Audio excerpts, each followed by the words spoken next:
Bonjour à toutes et à tous, et bienvenue sur la chaîne. Dans le prochain épisode d'Ici tout commence, l'Institut Auguste Armand bascule dans une zone de turbulence où le silence devient plus dangereux que les mots, et où une simple erreur intime menace de tout faire exploser. Ce qui devait rester enfoui, dissimulé derrière les murs de la cuisine et les regards détournés, refait surface avec une violence inattendue, plaçant plusieurs personnages au bord du précipice.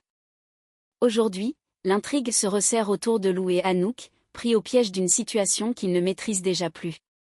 Entre culpabilité, rapport de pouvoir, peur du scandale et menace d'un regard extérieur, chaque geste devient suspect, chaque silence lourd de conséquences. À l'Institut, le malaise est palpable, les tensions montent, et les soupçons commencent à circuler là où tout le monde observe, mais où personne n'ose encore parler ouvertement. Dans cet épisode, vous allez assister à une montée en pression implacable, des non-dits qui étouffent, des accusations à peine voilées, des provocations humiliantes, et surtout l'irruption d'une menace anonyme prête à faire voler en éclats des carrières, des réputations et des équilibres déjà fragiles. Quand l'intime devient une arme, quand le secret se transforme en piège, plus rien n'est jamais vraiment sous contrôle. Installez-vous, car ce nouvel épisode d'Ici tout commence marque un tournant sombre et décisif. Et une chose est sûre, après ce qui va se produire, plus rien ne sera jamais comme avant à l'Institut. Dans le prochain épisode d'Ici tout commence, la situation entre Lou et Anouk bascule brutalement au grand jour, provoquant une onde de choc silencieuse mais profonde. Ce qui n'était, la veille encore, qu'un moment de faiblesse partagé dans l'ombre se transforme en un malaise pesant, impossible à ignorer. Très vite, les personnages se retrouvent confrontés à une prise de conscience douloureuse, faite de regrets, de peur et d'un sentiment d'irréversibilité. Après avoir passé la nuit ensemble, Anouk et Lou se retrouvent dès le lendemain matin en cuisine, comme si de rien n'était en apparence. Pourtant, l'atmosphère est lourde, presque étouffante. Chaque geste semble mécanique, chaque regard évité. Le silence qui s'installe entre eux est plus parlant que n'importe quelle explication. Il trahit la gêne, la culpabilité et l'angoisse qui les habitent. Rien n'est dit, mais tout est ressenti. Si, sur le papier, rien n'était illégal, ils sont tous les deux majeurs et leur relation était consentie, ils comprennent très rapidement que ce qu'ils ont fait dépasse largement le cadre de l'acceptable au sein de l'Institut. La réalité professionnelle et morale les rattrape sans ménagement. Peu à peu, les mots sont posés, avec difficulté, comme si chacun craignait d'en dire trop. Anouk, plus lucide que jamais, reconnaît qu'elle se trouve dans une position délicate, voire profondément problématique. En tant que professeure, elle détient une autorité évidente sur Lou, un ascendant hiérarchique et symbolique qui crée un déséquilibre de pouvoir impossible à nier. Cette prise de conscience la heurte de plein fouet. Elle ressent un malaise intense, mêlé à une culpabilité grandissante, consciente que son rôle l'oblige à une exemplarité qu'elle a trahie. De son côté, Lou réalise à son tour que ce moment d'égarement, né de sa fragilité émotionnelle après la rupture douloureuse avec Joséphine, risque d'entraîner des conséquences bien plus lourdes qu'il ne l'avait imaginé sur le moment. Ce qui lui semblait être une parenthèse devient soudain une source d'angoisse permanente. Conscient d'avoir franchi une limite qu'il n'aurait jamais dû dépasser, Anouk et Lou tentent alors de reprendre le contrôle de la situation, même si cela leur coûte. Ils comprennent que le moindre faux pas supplémentaire pourrait leur être fatal. D'un commun accord, ils prennent une décision aussi radicale que difficile, ne plus jamais évoquer cette nuit, l'enfouir au plus profond d'eux-mêmes comme une erreur à ne surtout pas reproduire. Leur priorité devient claire et presque vitale, se recentrer exclusivement sur le travail, faire comme si rien ne s'était passé, maintenir une distance irréprochable et préserver, tant bien que mal, leur place au sein de l'Institut. Mais derrière cette décision rationnelle et apparemment maîtrisée se cache une tension persistante, sourde, prête à ressurgir à tout instant. Car même s'ils choisissent le silence, le malaise demeure omniprésent. Les regards, les non-dits, l'inconfort partagé rappellent sans cesse ce qui s'est produit. Cette relation interdite, désormais sous la menace d'être révélée, commence à peser lourdement sur leur quotidien. Elle pourrait bien devenir le point de départ d'un scandale impossible à contenir si la vérité venait à éclater. Cet épisode marque ainsi un tournant particulièrement délicat, où les personnages se retrouvent face aux conséquences directes de leurs failles humaines. Entre culpabilité, rapport de pouvoir et peur de voir leur avenir professionnel et personnel basculer, chacun avance désormais sur un terrain miné, sans certitude quant à la suite des événements. Parallèlement, la tension continue de monter au sein de l'Institut, et le malaise autour de Lou devient de plus en plus visible aux yeux de tous. Ce qui se joue en coulisses commence à se ressentir dans les salles de cours, à travers les regards et les attitudes. Pendant son cours, Bianca ne parvient plus à contenir son agacement. Devant les élèves, elle souligne de manière appuyée ce qu'elle considère comme un traitement de faveur accordé à Lou par la chef Revero. Pour Bianca, cette situation est profondément injuste et devient tout simplement insupportable. Sa remarque, loin d'être anodine ou improvisée, agit comme une provocation. Elle instille immédiatement un climat pesant dans la salle, alimente les soupçons et place Lou dans une position extrêmement délicate, exposée aux jugements implicites de ses camarades. Mais Anouk n'entend pas laisser la situation déraper davantage. Avec une autorité ferme et assumée, elle remet Bianca à sa place. Elle rappelle les règles, impose le cadre et refuse catégoriquement que le cours se transforme en règlement de compte personnel. Son intervention est nette, sans appel, et vise à rétablir un minimum de respect et de discipline, même si la tension reste palpable et loin d'être dissipée. De son côté, Lou vit ce moment comme une véritable épreuve. Sous le regard de Joséphine, présente dans la salle, il se sent profondément gêné, presque oppressé. Son malaise est évident. Pris entre les accusations implicites de Bianca, l'intervention sèche d'Anouk et le silence lourd, chargé de reproches, de Joséphine, il comprend que sa situation est devenue fragile, inconfortable, et qu'il est désormais exposé à chaque instant. Ce qui devait rester caché commence à laisser des traces visibles, et Lou réalise qu'il est peut-être déjà trop tard pour revenir en arrière. Cette scène souligne une nouvelle fois combien les récents événements ont laissé des traces profondes et durables. Rien ne s'efface aussi facilement qu'il l'avait espéré. À l'Institut Auguste Armand, les non-dits s'accumulent jour après jour, pesants, presque oppressants. Les regards échangés en disent désormais bien plus que les paroles, et chaque mot prononcé, chaque silence, chaque attitude peut devenir une étincelle capable de raviver les tensions. À ce stade, l'équilibre paraît fragile, instable, prêt à se rompre à la moindre secousse. Lou, sans l'avoir voulu, se retrouve peu à peu au centre d'une attention qu'il n'a jamais cherchée, ni désirée, et qui le met profondément mal à l'aise. Plus tard dans la journée, alors qu'Anouk s'apprête simplement à récupérer ses affaires, pensant enfin pouvoir souffler quelques minutes, un nouvel incident vient brutalement faire basculer la situation. En ouvrant son casier, elle reste figée. À l'intérieur, une avalanche de préservatifs apparaît soudain et se répand à ses pieds. Le choc est immédiat. La scène est violente dans sa symbolique, humiliante dans son intention, et surtout impossible à ignorer.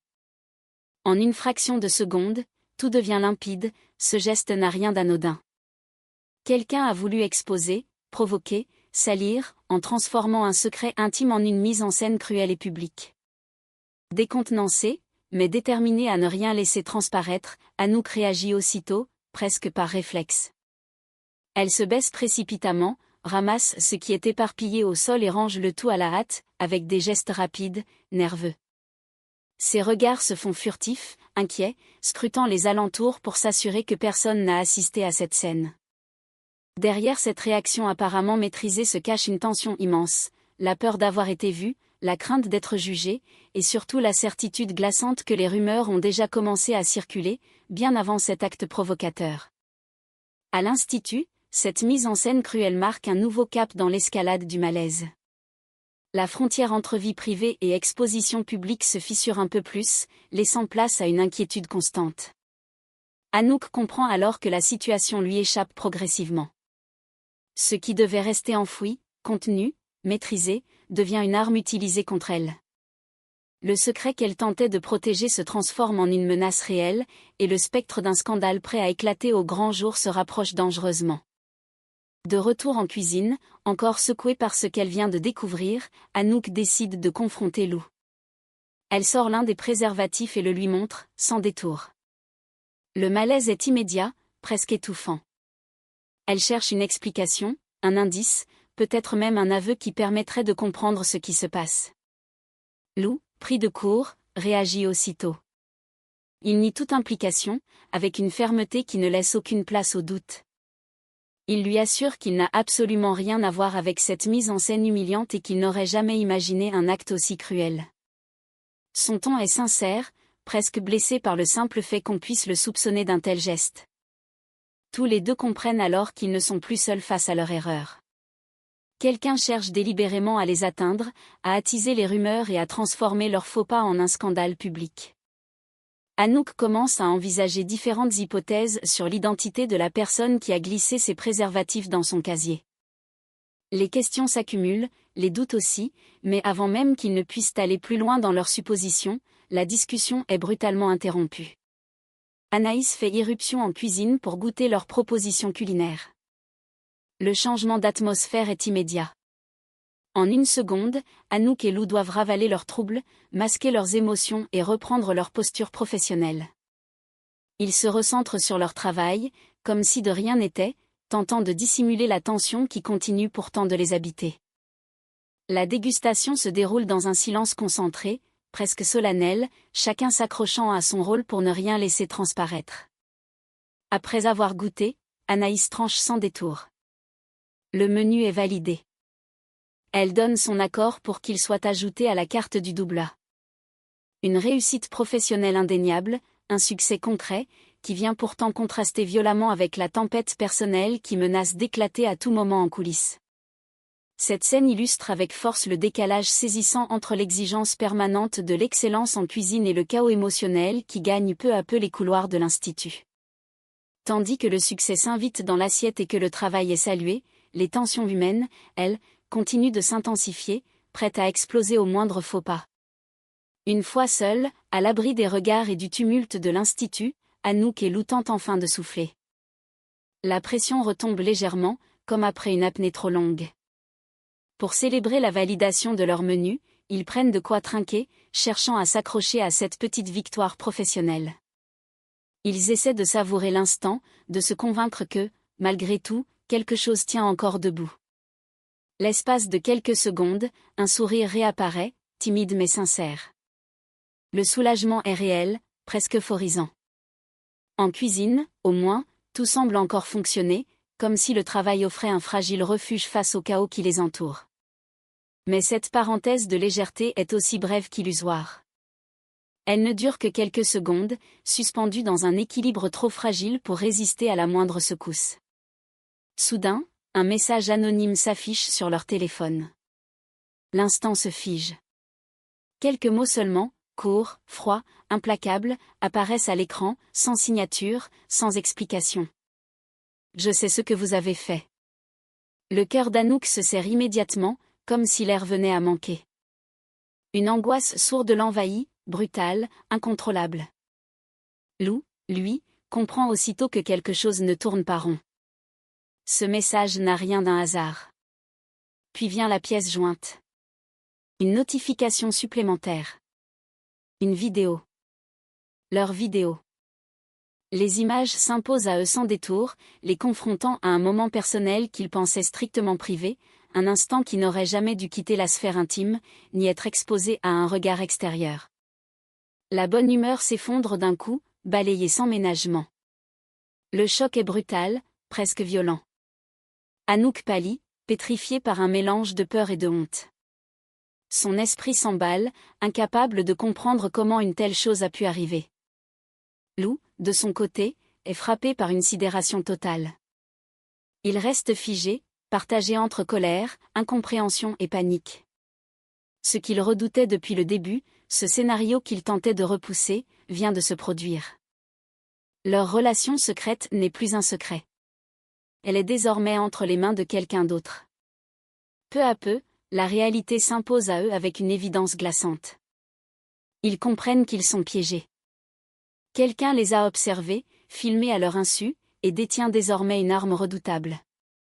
Une arme capable de briser des carrières, de détruire des réputations, de faire vaciller des trajectoires entières. Le scandale qu'ils tentaient d'éviter, qu'ils pensaient pouvoir contenir par le silence et la discrétion, menace désormais d'exploser à tout moment, sans qu'ils puissent en contrôler les conséquences. À partir de cet instant, tout bascule. Ce message marque un véritable point de rupture. Ce qui n'était qu'une erreur intime, enfermée dans le secret et la culpabilité, devient une affaire publique en puissance. Anouk comme Lou prennent alors pleinement conscience que la situation leur échappe désormais complètement. Le silence, qu'ils croyaient être leur ultime protection, ne suffira plus. Le danger est là, bien réel, tapi dans l'ombre, prêt à frapper au moment le plus inattendu. Et c'est précisément à cet instant que tout prend une autre dimension. Car ce qui se joue désormais à l'Institut Auguste Armand dépasse largement une simple erreur ou un moment d'égarement. Le message anonyme agit comme un déclencheur implacable, une fracture nette entre l'avant et l'après. Le silence, qu'Anouk et Lou pensaient encore pouvoir maîtriser, se retourne contre eux et devient une menace permanente, tapie dans l'ombre, prête à surgir au moment le plus cruel. À partir de là, plus aucun geste n'est anodin, plus aucun regard n'est neutre. Chaque couloir, chaque salle de cours, chaque instant passé à l'Institut peut désormais devenir le théâtre d'une révélation brutale. Lou avance avec la sensation étouffante d'être observé en permanence. Lui qui n'avait rien demandé, qui cherchait seulement à survivre émotionnellement après une rupture douloureuse, se retrouve exposé, fragilisé, pris dans un engrenage qui le dépasse. Le poids des regards, le silence lourd de Joséphine, les soupçons de ses camarades, tout converge pour faire de lui le centre d'une attention qu'il redoute plus que tout. Il comprend que cette affaire pourrait briser bien plus qu'une réputation. Elle menace son avenir, son équilibre, sa place même à l'Institut. De son côté, Anouk est confrontée à une réalité encore plus vertigineuse. En tant que professeure, elle mesure désormais l'ampleur du danger. Ce qui n'était au départ qu'une faute personnelle devient un risque professionnel majeur. L'autorité qu'elle incarne, la confiance qu'on lui accorde, l'exemplarité qu'on attend d'elle vacillent dangereusement. Chaque jour qui passe sans explication officielle, sans contrôle de la situation, accroît le sentiment que le sol se dérobe sous ses pieds. Elle sait qu'au moindre faux pas, tout peut s'effondrer, sa carrière, sa crédibilité, son avenir au sein de l'Institut. Et comme si cela ne suffisait pas, une menace invisible s'installe. Quelqu'un sait. Quelqu'un observe. Quelqu'un détient une preuve capable de tout faire basculer. Cette présence silencieuse, jamais nommée, devient presque un personnage à part entière. Elle plane au-dessus de l'Institut, attise les rumeurs, nourrit la peur et transforme chaque instant en compte à rebours. La question n'est plus de savoir si la vérité éclatera, mais quand, et sous quelle forme. À l'Institut Auguste Armand, l'ambiance change subtilement mais sûrement. Les sourires se figent, les conversations s'interrompent, les non-dits s'accumulent. Les couloirs résonnent d'une tension sourde, presque palpable. L'excellence en cuisine continue d'être exigée, mais derrière les fourneaux, les esprits sont ailleurs, rongés par l'inquiétude et la méfiance. L'équilibre collectif se fissure, laissant apparaître les failles humaines de chacun. Cet épisode marque ainsi un véritable point de bascule. Plus rien ne pourra être effacé, ni réparé facilement. Les choix faits dans la précipitation, les silences imposés, les décisions prises par peur commencent déjà à produire leurs effets. Et dans cet univers où l'image, la réputation et la hiérarchie sont essentielles, la moindre étincelle peut provoquer une explosion incontrôlable. La suite s'annonce lourde de conséquences. Des confrontations inévitables approchent. Des vérités vont devoir être dites, qu'elles soient assumées ou arrachées. Certains tenteront de se protéger, d'autres de manipuler, et certains paieront le prix fort pour des erreurs qu'ils n'avaient jamais envisagé de commettre. Dans Ici tout commence, quand l'intime devient une arme et que le secret se transforme en menace, il n'y a plus de refuge possible. Le danger est désormais bien réel, et l'Institut, en apparence si solide, vacille sur ses fondations. La chute, elle, pourrait être aussi brutale qu'inévitable.